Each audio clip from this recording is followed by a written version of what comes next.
ಸರಿ ಬನ್ನಿ, ಇವತ್ತು ನಾನು ಸ್ವಲ್ಪ ಸಾರು ಮಾಡ್ತಾಯಿದ್ದೀನಿ. ಸ್ವಲ್ಪ ಡಿಫ್ರೆಂಟಾಗಿ ಮಾಡೋಣ. ಹೂಕೋಸನ್ನು ಸಣ್ಣ ಸಣ್ಣದಾಗಿ ಕಟ್ ಮಾಡ್ಕೊಂಡಿದ್ದೀನಿ. ಅದ ನಂತರ ಕ್ಯಾಪ್ಸಿಕಮ್ನ ಕಟ್ ಮಾಡ್ಕೊಂಡಿದ್ದೀನಿ. ಅದರ ಒಳಗಿದ್ದು ಇದೆಲ್ಲ ತೆಗಿತಾರಲ್ಲ, ಅದೆಲ್ಲ ತೆಗಿಬಾರ್ದು.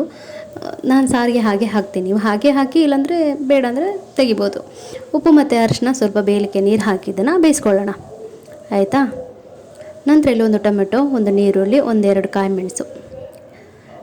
ಖಾರ ಬೇಕಾದರೆ ನೀವು ಇನ್ನೊಂದು ಕಾಯಿ ಮೆಣಸನ್ನು ಹಾಕ್ಕೊಳ್ಬೋದು. ಈಗ ಇದನ್ನು ಚೆನ್ನಾಗಿ ಫ್ರೈ ಮಾಡ್ಕೊಂಡಿದ್ದೀನಿ. ಕಲರ್ ನೋಡಿ ಎಷ್ಟು ಚೆನ್ನಾಗಿ ಕಲರ್ ಚೇಂಜ್ ಆಗಿದೆ ಅಲ್ವಾ. ಈಗ ಇದಕ್ಕೆ ಅರಿಶಿನ ಪುಡಿ, ಜೀರಿಗೆ ಪುಡಿ, ಕೊತ್ತಂಬರಿ ಪುಡಿ, ಹಾಗೆ ಮೆಣಸಿನ ಪುಡಿ, ನಂತರ ಗರಂ ಮಸಾಲ, ಆಯಿತಾ. ಇಷ್ಟನ್ನು ಹಾಕಿ ಚೆನ್ನಾಗಿ ಫ್ರೈ ಮಾಡ್ಕೊಳ್ಳಿ. ಅದ ನಂತರ ಸ್ವಲ್ಪ ನೀರನ್ನ ಹಾಕಿ ಕುದಿಸ್ಕೊಳ್ಳೋಣ, ಆಯಿತಾ.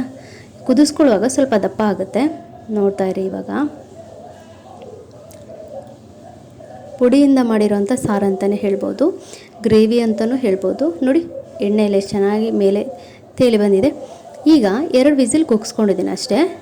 ಈಗ ಬೆಂದಿರೋಂಥದ್ದನ್ನ ಹೂಕೋಸು, ಬೇಕಿದ್ದರೆ ಸ್ವಲ್ಪ ಆಲೂಗೆಡ್ಡೆ ಕೂಡ ಹಾಕ್ಕೊಳ್ಬೋದು. ಅದನ್ನು ಹಾಕಿ ಮಿಕ್ಸ್ ಮಾಡಿ ಒಂದು ರೌಂಡ್ ತಿರುಗಿಸಿದ ನಂತರ ತೆಂಗಿನ ಹಾಲನ್ನ ಹಾಕ್ಕೊಳ್ತಾ ಇದ್ದೀನಿ. ನೋಡಿ, ಸ್ವಲ್ಪ ರುಚಿಗೆ ತಕ್ಕಷ್ಟು ಉಪ್ಪು, ಸ್ವಲ್ಪ ಅಂದರೆ ಕಾಯಿ ಮೆಣಸು ಪೇಸ್ಟು, ಇಲ್ಲಾಂದರೆ ಪೆಪ್ಪರ್ ಪುಡಿ ಕೂಡ ಹಾಕ್ಕೊಳ್ಬೋದು, ಆಯಿತಾ.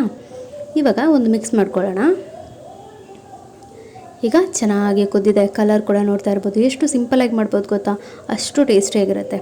ಸೊ ಇವತ್ತಿನ ವಿಡಿಯೋ ಹೇಗೆ ಅನ್ನಿಸ್ತು, ಇಷ್ಟ ಆಯಿತಾ? ಇಷ್ಟ ಆದರೆ ಲೈಕ್, ಶೇರ್, ಸಬ್ಸ್ಕ್ರೈಬ್ ಮಾಡಿದ್ರೆ ಮರಿಬೇಡಿ. ಕುದ ನಂತರ ಒಂದು ಅರ್ಧ ಲಿಂಬೆನ ಹಿಂಡ್ಕೊಳ್ಳಿ, ಇಲ್ಲಾಂದರೆ ಒಂದು ಹುಳಿ ರಸನಾದರೂ ಹಾಕ್ಕೊಳ್ಳಿ.